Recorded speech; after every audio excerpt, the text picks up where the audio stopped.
Hello, everyone. Pastor Winston here. Well, it's sort of fitting that at this time of year, it's now January 7th, 2022, that we kind of just take a look back over our shoulder a little bit and look at where we've just come from in these studies, which is the end of chapter 8, in which that whole chapter, 8, 1 through 34, really contains 5 miracles of grace that Jesus performed. He really wants us to see something about these miracles. They're all kind of stair-stepped in a row to teach us something of extreme importance. So we're going to kind of dive into that. And I'm going to diminish myself here so that he can be great. And we'll move along with this. So this is a summary of the 5 miracles of grace, and we'll move right along in those and take a look at the first one. Here is the 5 miracles, and I kind of divide this up between the miracle, faithfulness, and it's sort of given it a grade, which I stole from Dale Bruner, right, which all my stuff comes from in his commentaries on Matthew. But the first miracle happens with a leper, all right, and so we see there the leper's faith is personal and it's confident in every way. And I kind of give that like an A grade. And the key verse there is, if you will, you can make me clean. And Jesus stretched out his hand and touched him, saying, I will be clean. Remember, we talked about stretched out. It's kind of like he gripped him by the collar and said, here, I will be clean. And he was. So we can see, they had this great faith. That was nice. Well, what about the centurion's son? Well, I think there was also this idea of being very personal and confident in when he talked to Jesus, because remember he compared him like I command 100 men in my command, and when I say go, they go, and I know that you can do the same thing. So he had this confidence in what Jesus could do, that in terms of his healing. He said, the key verse being, only say the word and my son will be healed.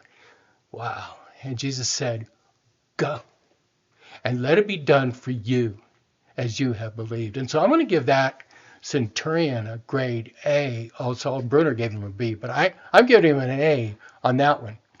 And then on miracle number 3, Jesus arrives at Peter's mother-in-law's home. And there's not anything really said in the beginning about her faith, but maybe there's some kind of faith right there. But the scripture tells us he touched her hand and the fever left her. And she rose and began to serve him. So that shows that there's a faith there, that she wanted to serve him. I mean, there's even, like in chapter 9, I'll talk a little bit about where he heals a paralytic. And he saw the faith of the men that brought him, the paralytic, to them, that he could heal him. So I'm going to give that a C. That's kind of a faith of unknowing. And then there's number 4, the disciples, of all people, right? The disciples are kind of like us. And they're fearful, and their faith is little. He even says it, oh, you have little faith. Key verse. They wake him up, Lord, Lord, save us. We're on this ship. We're in this great storm. We're perishing. And he said to them, why are you afraid? Oh, you have little faith. It's almost like, don't you realize I'm the Son of God? I command the waves and the oceans, and then I have it all under my control. Why are you afraid? And so I'm giving them a D for disciple, because they just didn't quite get it. And then the 5th one is the demoniacs. And you remember these guys are terrible. They were coming down the road, and they actually believed. They believed that he was the Son of God. They say, hey, what have you to do with us, O Son of God?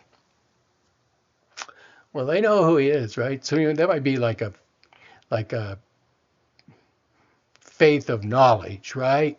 Sort of a head knowledge alone that you could say in that way. And so the demons said, they beg him, if you cast us out, send us away into the herd of pigs.